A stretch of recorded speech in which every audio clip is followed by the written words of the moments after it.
Pandian store சீரியல்ல அடுத்து வர எபிசோட்ல என்ன மாதிரியான ட்விஸ்ட் எல்லாம் இருக்க போகுதுங்கிறத இந்த வீடியோல பார்க்கலாம். கதிர் முத்துவேல ரெஸ்டாரண்ட்டுக்கு கூட்டிட்டு வந்திருக்காங்க. ரெஸ்டாரண்ட்ல உட்காந்து கதிர் முத்துவேல் ரெண்டு பேரும் சாப்பிட்டுட்டு இருக்காங்க. அப்ப நம்ம முத்துவேல் சரியா சாப்பிடாம அமைதியாவே இருக்காங்க. உடனே கதிர் எதுக்காக நீங்க இப்படி சாப்பிடாம உங்க உடம்ப நீங்க கெடுத்துக்கிறீங்க? அதுதான் டாக்டர் சொல்லியிருக்காங்கல்ல, நத்திங் டு வரி, அந்த அளவுக்கு ஒன்றும் சீரியஸ் இல்லைன்னு சொல்லியிருக்காங்கல்ல. அதுக்கப்புறமும் எதுக்காக பயந்துட்டு இருக்கீங்க? எந்த பிரச்சனையும் நடக்காது. எப்பவுமே உங்களுக்கு துணையா நான் இருப்பேன்றாங்க. இல்ல, திருச்சி வரைக்கும் வந்தல்ல போதும், இதுக்கு மேல வர வேண்டாம், நான் பாத்துக்கிறேன்றாங்க. அதெல்லாம் முடியாது. உங்களுக்கு கடைசி வரைக்கும் துணையா நான் இருப்பேன். உங்களுக்கு ஆபரேஷன் பண்ணணும்னு சொல்லியிருக்காங்கல்ல, அது எல்லாத்துலயுமே உங்களுக்கு கண்டிப்பா துணையா நான் இருப்பேன். இதை நினைச்சல நீங்க எந்த வருத்தமும் படாதீங்கன்னு சொல்லிட்டு கதிர் ஆறுதலா பேசுறாங்க. இதை கேட்ட முத்துவேலுக்கு ரொம்பவே ஃபீலிங்கா இருக்கு. உடனே கதிரோட கைய புடிச்சு, எனக்கு இப்படியெல்லாம் உதவி செய்யணும்னு உனக்கு என்ன அவசியம் இருக்கு? எதுக்காக இப்படி பண்ணிட்டு இருக்கேன்னு சொல்லி கேக்குறாங்க. நாங்களும் தான், நாங்க போலீஸ் ஸ்டேஷன்ல இருந்தப்ப நீங்களும் தான் துடிச்சு போனீங்கல்ல. எங்களுக்காக சாட்சி எல்லாம் கூட சொன்னீங்க. அப்படி இருக்கும்போது உங்களுக்கு ஒரு உதவி தேவைப்படும் போது நான் செய்யலைன்னா எப்படி? என் ராஜியோட அப்பா நீங்க, என் அம்மாவோட அண்ணா, எனக்கு தாய் மாமா. தாய் மாமானா 2 அம்மாவுக்கு சமம். அப்படி இருக்கும்போது உங்களை இப்படியே தவிக்க விட்டுருவேனா? நீங்க ஒருவேளை எனக்கு உதவி பண்ணலைன்னா கூட உங்களுக்கு இப்படி ஒரு பிரச்சனை இருக்குன்னு தெரிஞ்சா கண்டிப்பா உங்களுக்கு நான் உதவி பண்ணவே நல்லா சொல்லி ரொம்பவே ஃபீல் பண்ணி கதிர் சொல்லிட்டு இருக்காங்க. இதை கேட்டதும் முத்துவேல் உன்னை பல விதமா பல இடத்துல உன்னை அசிங்கப்படுத்தியிருக்க, அவமானப்படுத்தியிருக்க. அது எதுவுமே மனசுல வச்சுக்காம எனக்குன்னு ஒண்ணு வந்ததும் நீ எனக்காக நிக்கிறியே, நீ எங்கேயோ போயிட்டேன்னு சொல்லி முத்துவேல் பேசிட்டு இருக்காங்க. இதை கேட்ட கதிர் இதை நினைச்சல எதுவும் ஃபீல் பண்ணாதீங்க. முதல்ல உங்க உடம்ப பாருங்க. உங்களுக்கு உடம்பு சரியானதுக்கு அப்புறமா நம்ம திரும்பவும் அடி தடி சண்டை இது எல்லாமே வச்சுக்கலாம், புரியுதான்னு சொல்லிட்டு கதிர் சொல்றாங்க. இதை கேட்டு முத்துவேல் சிரிச்சிட்டு இருக்காங்க. சரி சாப்பிட்டுங்கன்னு சொல்லிட்டு கதிர் சமாதானப்படுத்தி முத்துவேலை சாப்பிட வச்சுட்டு இருக்காங்க. இப்ப முத்துவேலை சாப்பிட்டுட்டு இருக்காங்க. இப்ப நம்ம கதிர் கிட்ட முத்துவேல் கேக்குறாங்க. இல்ல, நீ இந்த விஷயத்த ராஜி கிட்ட சொன்னியான்னு சொல்லி கேக்குறாங்க. நான் சின்ன விஷயம் கூட ராஜி கிட்ட மறைச்சது கிடையாது. அவகிட்ட மறைக்கவும் மாட்டேன். எதுவா இருந்தாலும் அவகிட்ட நான் சொல்லிடுவேன். ஆனா இந்த விஷயத்த மறைக்கிறது எனக்கே ஒரு மாதிரி தான் இருக்கு. இருந்தாலும் மறைச்சிட்டேன்னு சொல்லிட்டு கதிர் சொல்றாங்க. அதே மாதிரி கோமதிக்கு தெரியுமா? இல்ல இல்ல, அம்மாவுக்கு கூட நான் யாருக்குமே இந்த விஷயத்த சொல்லல. நீங்க எது நினைச்சும் வருத்தப்படாம இருங்க. கண்டிப்பா உங்களுக்கு ரிகவர் ஆயிடும். நான் உங்களுக்கு துணையா இருக்க இல்லைன்னு சொல்லிட்டு கதிர் சொல்றாங்க. இதை கேட்டு முத்துவேல் சந்தோஷப்படுறாங்க. அடுத்ததா நம்ம செந்தில காட்டுறாங்க. செந்தில் கடையில வியாபாரம் பார்த்துட்டு இருக்காங்க. சரவணன் ரொம்பவே மூட் அவுட்டா ஃபீல் பண்ணிட்டே வராங்க. அண்ணன், வீட்ல நிறைய அடியா, சண்டை திட்டான்னு சொல்லி கேக்குறாங்க. சாரிண்ணே, எனக்கு விஷயம் ஏற்கனவே தெரியும். அப்பா ரொம்பவே ஸ்ட்ரிக்டா உன்கிட்ட இந்த விஷயத்த சொல்லக்கூடாதுன்னு சொன்னாரா? அதனாலதான் வேற வழி இல்லாம நானும் உன்கிட்ட இந்த விஷயத்த சொல்லல. என்னை மன்னிச்சிடுனேன்றாங்க. இப்ப நம்ம சரவணன் ஒரு மாதிரி இருக்காங்க. அண்ணா, தண்ணி இது குடிக்கிறீங்களா? இல்ல டீ காஃபி ஏதாவது உங்களுக்கு வாங்கிட்டு வரட்டுமான்னு சொல்லி கேக்குறாங்க. இல்லடா, அதெல்லாம் எதுவும் வேண்டான்னு சொல்லிட்டு சொன்னதும், அண்ணே, 1000 தான் இருந்தாலும் நீங்க அவங்கள பார்த்து இப்படி ஒரு வார்த்தை பேசியிருக்க கூடாது. அது தப்பு தானேன்றாங்க. ஆமாண்டா, ஒத்துக்கிறேன், தப்புதான், நான் இல்லைன்னு சொல்லலையே. நான் கோபத்துல இருந்தேன், அவளை பார்த்தா அப்படி ஒரு வார்த்தை வந்துடுச்சு. அது என்னுடைய தப்பு தான், நான் இப்ப வரைக்கும் சொல்றேன்னு சொல்லிட்டு இருக்காங்க. சரிண்ணே, நடந்தது நடந்து முடிஞ்சு போச்சு. இப்போ உங்களுடைய குழந்தைய அண்ணி வயித்துல சுமந்துட்டு இருக்காங்க. இப்போ நீங்க என்ன முடிவு எடுக்க போறீங்கன்னு சொல்லி கேக்குறாங்க. செந்தில் அதுக்கு சரவணன் என்ன பதில் சொல்றதுன்னு எனக்கு தெரியலடா. ஆனா அதுக்காக குழந்தைய அப்படி விடமாட்டேன். அது என்னுடைய குழந்தை. நான் கண்டிப்பா குழந்தைய ராஜா மாதிரி பார்த்துப்பேன். மயிலோட செலவுல இருந்து எல்லாமே நான் பார்த்துப்பேன். அவ ஹாஸ்பிட்டல் செலவுல இருந்து எல்லாமே. ஆனா குழந்தை என்கிட்ட தான் வளரணும். குழந்தைக்கு நான் என்ன தேவையோ அது எல்லாமே நல்லபடியா பார்த்துப்பேன். மயிலுக்கிட்ட குழந்தை வளரவே கூடாதுன்றாங்க. அண்ணன், அது எப்படிண்ணே? குழந்தைக்கு கஷ்டமா இருக்காதா? அம்மா ஒரு இடத்துலயும் அப்பா ஒரு இடத்துலயும் வளருது. இதெல்லாம் சரியா வராதுன்னு சொல்லிட்டு செந்தில் சொல்றாங்க. ஏன் சரியா வராது? உலகத்துல பாதி குழந்தைங்க அப்பா அம்மாவை பிரிஞ்சு தானே இருக்கு. குழந்தைங்க எல்லாம் நல்லா தானே இருக்கு. நான் குழந்தைய விடவே மாட்டேன். அது ஏன் குழந்தை, என்னுடைய குழந்தைன்னு சொல்லிட்டு ஃபீல் பண்ணி சரவணன் பேசிட்டு இருக்காங்க. சரிண்ணே, விடு, நடந்தது நடந்து முடிஞ்சு போச்சு. இனி அதை பத்தி பேசி எதுவும் அங்க போறது கிடையாது. பாத்துக்கலாம் விடுன்னு சொல்லிட்டு இப்ப ஆறுதலா செந்தில் சொல்ல சரவணனும் ஃபீல் பண்ணிட்டு இருக்காங்க. அடுத்ததா நம்ம கோமதியும் நம்ம பாண்டியனையும் காட்டுறாங்க. ஏங்க என்னங்க பண்றது ஒண்ணுமே புரியல. ரொம்ப குழப்பத்துல இருக்கேன். விவாகரத்து கேஸ் ஒரு பக்கம் போயிட்டு இருக்கு.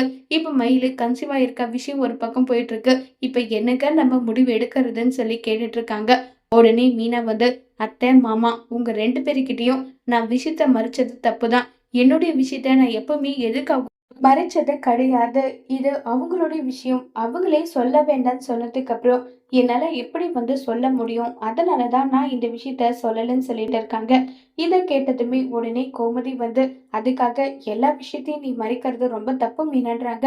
அத்தை, மயில் அக்கா பிரெக்னென்ட்டா இருக்காங்கன்ற ஒரு காரணத்துக்காக மட்டுமே அவங்க கிட்ட வந்து நான் பேசல. அதுக்கப்புறம் இன்னொரு காரணமும் இருக்கு.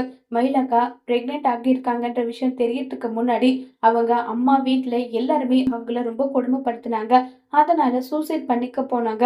அப்ப அவங்கள காப்பாத்துனேன். ஆறுதலா பேச யாருமே இல்லாம அவங்க அந்த அளவுக்கு மன உளைச்சல்ல இருந்தாங்க. அப்படிப்பட்ட நேரத்துல அவங்களுக்கு பேசுறது ஆறுதலா இருந்ததுன்னு தோணுச்சு. அதனால தான் அத்த நான் பேசினேன்னு சொல்லிட்டு, இப்ப மீனா வந்து சொல்லிட்டு இருக்காங்க. இப்ப கோமதிக்கு ஒண்ணுமே புரியாம அவ என்ன முட்டாளா? பெத்தவங்க பொய் சொல்லுன்னு சொன்னதும் சொல்லிட்டான். அத கல்யாணம் ஆயிட்டு வந்து இங்கேயாவது சொல்லியிருக்கணும். அதையும் சொல்லாம இப்ப சூசைட் பண்ணிக்கிட்டா எல்லாமே சரியா போச்சுன்னு சொல்லிட்டு கோமதி ரொம்பவே கோவப்பட்டுட்டு இருக்காங்க. பாண்டியன் வந்து கோமதி கிட்ட, கோமதி நாளைக்கு போயிட்டு நீ மயில பாத்துட்டு வந்துருன்றாங்க. என்னங்க என்னங்க சொல்றீங்க? என்ன எதுக்கு அங்க போக சொல்றீங்க? நம்ம வீட்டோட வாரிசு அவ வயித்துல வளர்ந்திருக்கின்ற விஷயம் தெரிஞ்சும் போகாத இருந்தா அது ரொம்பவே தப்பாயிடும். அதனால நீ போயிட்டு அவளை பாத்துட்டு வா. என்ன ஏதுனால எதுவுமே சொல்லிக்காத. சரவணனை கட்டாயப்படுத்தி வாழுடா அவ கூட நம்மளால சொல்லவும் முடியாது. எல்லாமே சரவணன் கையில தான் இருக்கு. விவாகரத்து ஒரு பக்கம் போயிட்டு இருக்கு. எந்த ஒரு வாக்குறுதியும் சொல்லாத. நான் வந்து பிரெக்னெண்டா இருக்கேன்ற விஷயம் எனக்கு தெரிஞ்சதுனால பார்க்க வந்தேன். இத மட்டும் சொல்லுன்றாங்க. சரிங்க, நீங்க சொல்லிட்டீங்கல்ல, நாளைக்கு போயிட்டு வரேன்னு சொல்லிட்டு, இப்ப நம்ம கோமதி வந்து சொல்லிக்கிட்டே இருக்காங்க. அடுத்த ட்ராக்கா நம்ம கதிர காட்டுறாங்க. கதிர், முத்துவேல் 2 பேருமே இப்ப திரும்ப வீட்டுக்கு வந்துட்டாங்க. வீதியில கடைசியா ஒரு இடத்துல நிக்க வச்சு முத்துவேல் கிட்ட வந்து கதிர் பேசுறாங்க. நீங்க போங்க, ரிப்போர்ட் எல்லாம் என்கிட்ட இருக்கட்டும். வீட்ல இருக்கவங்க யாராவது ஏதாவது பார்த்துட்டா அது தேவையில்லாத பிரச்சனை ஆயிடும். நான் பார்த்துக்கிறேன். நீங்க கிளம்புங்கன்னு சொல்லிட்டு முத்துவேலை வந்து அனுப்பி விடுறாங்க. முத்துவேலும் கதிரை பார்த்து சிரிச்சிட்டு அங்கிருந்து கிளம்பி போனதும் இத தூரத்துல இருந்து சக்திவேல் வந்து பார்த்துட்டு நேரா கதிர்கிட்ட வந்து, ஏய் என்னடா என் அண்ணனை மயக்கி சொத்து ஒட்டு மொத்தத்தையும் ஆட்டிய போடலான்னு சொல்லிட்டு பிளான் பண்ணிட்டு இருக்கியா? என் அண்ணனும் நீயும் எங்க போயிட்டு வந்தீங்க? சொல்லுடா சொல்லுன்னு சொல்லிட்டு கேட்டுட்டு இருக்காங்க. இத கேட்டதும் கதிர், ஆமா அப்படிதான் வச்சுக்கயேன், சொத்தியா ஆட்ட போட தான் வந்தேன். என்ன இப்ப உனக்கு வேலையை பார்த்துட்டு போன்னு சொல்லிட்டு கதிர் அங்கிருந்து கோவமா கிளம்பி போனதும் சக்திவேல் பயங்கர கோபத்துல இருக்காங்க. அண்ணனும் கூட்டு களவாணி பண்ணுது, கூட சேர்ந்து எனக்கு இப்படி ஒரு நம்பிக்கை துரோகம் பண்ணுதான்னு சொல்லிட்டு சக்திவேல் ஒரு பக்கம் ரொம்பவே கோபத்துல வந்து இருக்காங்க. அடுத்ததா நம்ம கோமதி, மீனா 2 பேரும் மயில பாக்குறதுக்காக கிளம்பி போறாங்க. அப்ப அந்த இடத்துல நம்ம சரவணன் உட்கார்ந்துட்டு இருக்காங்க. கோமதி வந்து, சரவணா நான் மயில பாக்குறதுக்காக போறேன்றாங்க. சரிம்மான்னு சொல்லிட்டு சரவணன் எதுவும் பேசாம இருக்காங்க. சரவணா என்னை மன்னிச்சிடுடா. நான் ஏதோ கோபத்துல உன்னை அடிச்சிட்டேன். உன் பக்கம் இருக்க நியாயத்தையும் என்னால புரிஞ்சுக்க முடியல. 1000 தான் இருந்தாலும் நீ மயில பார்த்து கேள்வி கேட்டது தப்பு தானேன்றாங்க. ஆமாம்மா தப்புதான், நான் இல்லைன்னு சொல்லல. அத நான் ஒத்துக்கிறேன். நான் கேட்டது ரொம்ப பெரிய தப்புதான். என்னதான் அவன் மேல கோவம் இருந்தாலும் நான் அப்படி ஒரு வார்த்தையை கேட்டிருக்க கூடாதுதான். அது என்னுடைய ரொம்ப பெரிய தப்பு. அதுக்காக அவகிட்ட மன்னிப்பு கேட்க கூட நான் தயாரா இருக்கேன். ஆனா அவளை மன்னிச்சு என்னால ஏத்துக்கிட்டு வாழ முடியாதுமான்னு சொல்லிட்டு ரொம்பவே கோவமா சரவணன் சொல்றாங்க. இத கேட்டதுமே மீனா வந்து கேக்குறாங்க. அது எப்படி மாமா உங்களால சொல்ல முடியும்? குழந்தைய பார்த்துக்கிட்டாவது அக்கா கூட வாழ்றதுக்கு வழிய பாருங்கன்றாங்க. மீனா, மயிலு பக்கம் இருக்கிற நியாயத்த சொல்லி நீ வீட்ல நல்ல பேரை வாங்கிக்கிட்ட. அத்தோட நிறுத்திக்கோ.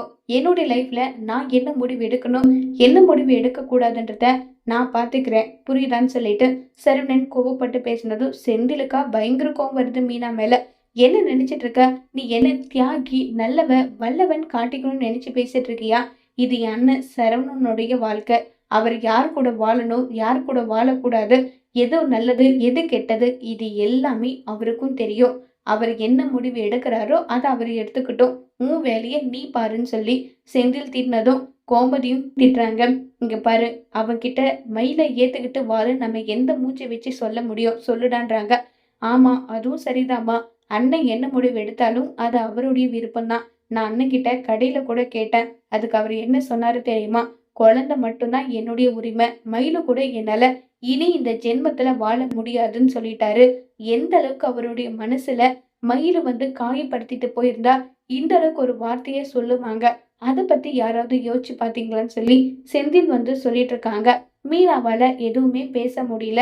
கோமதி மீனா, அது அவங்க விஷயம். என்னாலயும் என்னுடைய புருஷனாலுமே சரவணனுடைய வாழ்க்கையில இன்டர்ஃபியர் ஆக முடியாது. அவன் எடுக்கிற முடிவு தான் ஃபைனல். மயிலுக்கு அவன் விவாகரத்து கொடுக்கணும்னு நினைச்சா தாராளமா அவன் விவாகரத்து கொடுத்துக்கட்டும். அதுக்காக குழந்தைய அப்படியே விட்டுற முடியாதுல்ல. குழந்தைக்கு என்ன பண்ணணுமோ அதை நம்ம பார்த்துக்கலாம். அது எல்லாமே அப்பாற்பட்ட விஷயம். இப்ப மயிலுவ பார்த்து நான் பேச போறேன்னா அத மயிலுகிட்ட பார்த்து பேசிட்டு அவ்வளவுதான். அத்தோட நான் அமைதியா வந்துட போறேன்றாங்க. என்னத்த நியாயம்? சரவணன் மாமா ஒரு தப்பு பண்றாருன்னா அதை திருத்த வேண்டியது பெத்தவங்களுடைய கடமை தானே. அவர் ஏதோ கோபத்துல இப்போதைக்கு மயில வேணான்னு சொல்லிட்டு மயிலக்காக்கு விவாகரத்து கொடுத்துட்டா. அதுக்கப்புறம் மனசு மாறி மயிலக்காவ அவர் கூட சேர்ந்து சந்தோஷமா வாழ வைக்க முடியுமா? எதா இருந்தாலும் எடுத்தோம் கவுத்தோம் செய்ய வேண்டாம். கொஞ்சம் பொறுமையா இருங்க. குழந்தையோட முகத்தை பார்த்துட்டு கூட மயிலக்கா பண்ண தப்ப மாமா மறந்துடலாம் இல்ல. அது என்ன மீனா, என்ன நினைச்சிட்டு நீ பண்ணிட்டு இருக்க? ஏதோ ஒரு விஷயம் உன் பக்கம் நியாயமா இருக்குன்னு சொல்லிட்டு அமைதியா இருந்தா அவங்க லைஃப்ல இன்டர்ஃபியர் பண்ணிக்கிட்டே இருக்க. என்ன நினைச்சிட்டு இப்படி பண்ணிட்டு இருக்கன்னு சொல்லிட்டு செந்தில் கோவப்பட்டு கேட்க, நாங்க 3 பேரும் வீட்டுக்கு மருமகளா வந்தோம். ஒருத்தர் நல்லாவே இல்லாம அவங்க சந்தோஷமா இல்லாம வாழ்ந்தா நம்ம வாழ்க்கை சந்தோஷமா இருந்தா போதும்னு சொல்லிட்டலாம் என்னால சுயநலமா யோசிக்க முடியாது. மயிலக்கா பண்ணது தப்புதான், இல்லைன்னு சொல்லல. அந்த தப்பை திருத்திக்கிறதுக்கு அவங்களுக்கு ஒரு வாய்ப்பு கொடுத்தா என்ன தப்புன்னு சொல்லி கேட்டுட்டு இருக்காங்க. இங்க பாரு மீனா, எதுவா இருந்தாலும் சரவணன் அண்ணன் எடுக்கட்டும் முடிவு. நீ உன் வாயை மூடிட்டு இருன்னு சொல்லி செந்தில் திட்டினதும் மீனா சைலண்ட் ஆயிடுறாங்க. டே செந்தில், நாங்க மயிலு வீட்டு வரையும் போயிட்டு வரோடான்றாங்க. சரிம்மா, நீங்க பார்த்து போயிட்டு வாங்க. அவங்க ஏதாவது சண்டை போடுற மாதிரி இருந்தா எனக்கு கால் பண்ணுங்க, நான் வரேன்னு சொல்லிட்டு செந்தில் சொல்றாங்க. உடனே கோமதி சரவணன் ரொம்பவே மனசு ஒடிஞ்சு போயிருக்கான். நான் வேற அவசரப்பட்டு அவனை நிறைய வேற அடிச்சிட்டேன். எனக்கே மனசுக்கு வருத்தமா இருக்கு. அவன் கூடவே இருடான்றாங்க. சரிம்மா, நீங்க போயிட்டு வர வரைக்கும் அண்ணன் கூட நான் இருக்கேன். நீங்க கவலைப்படாம இருங்கன்னு சொல்லிட்டு அங்கிருந்து கோமதி கிளம்பி போயிடுறாங்க. இப்ப செந்தில் சரவணனை பாக்குறதுக்காக வந்தா சரவணன் ஒரு பக்கம் குழந்தையோட போட்டோவை வச்சு ஃபீல் பண்ணிட்டு இருக்காங்க. அவ ஒரு முறை போய் சொன்னா இல்லடா, அதுல இருந்து இப்ப வரைக்கும் மீண்டு வரல. இந்த ரூம் முழுக்க குழந்தையோட போட்டோவை வச்சு நானு குழந்தை இது பிறக்குமா அது பிறக்குமான்னு சொல்லி அப்படியெல்லாம் யோசிச்சுட்டு இருந்தேன். கடைசியில அது பொய்யா போயிடுச்சு. இப்ப அவ பொய் சொல்றாளா உண்மை சொல்றாளான்னு தெரியாம குழப்பத்துல நான் இருக்கேன்டா. ஒருவேளை இதுவும் பொய்ன்ற மட்டும் ஆயிடுச்சுன்னா கண்டிப்பா அதுக்கப்புறம் என்னால இந்த உலகத்துல வாழவே முடியாது. இந்த அளவுக்கு முட்டாளா நீ வாழ்ந்து என்னடா பிரயோஜனம்னு சொல்லிட்டு என்னை எனக்குள்ளேயே கேள்வி கேட்குதுன்னு சொல்லி சரவணன் ஃபீல் பண்ணி கதறி அழுதுட்டு இருக்காங்க. சரவணனோட நிலைமையை புரிஞ்சுக்கிட்டு கோமதி பாண்டியனும் என்ன முடிவு எடுக்க போறாங்க? மயிலுக்கு சாதகமா முடிவு எடுப்பாங்களா, இல்ல சரவணனுக்கு சாதகமா முடிவு எடுப்பாங்களாங்கிறத வரப்போற எபிசோட்ல வெயிட் பண்ணி பார்க்கலாம்.